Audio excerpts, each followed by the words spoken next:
Обврската на општините да го организираат превозот на учениците од домот до училиштето е регулирана со закон.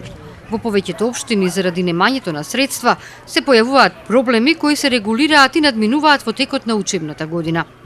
Општина Гостивар оваа обврска не ја спроведе со почетокот на учебната година, но како што велат од секторот за образование, во моментов транспортот се одвива без потешкотии. Во врска со транспортот на учениците, иако процесот почна со малку закаснување, сега е во нормален тек, немаме некои примедби, проблеми во ова насока и мислам дека и понатака нема да имаме некој проблем. Тој се одвива нормално во овие моменти.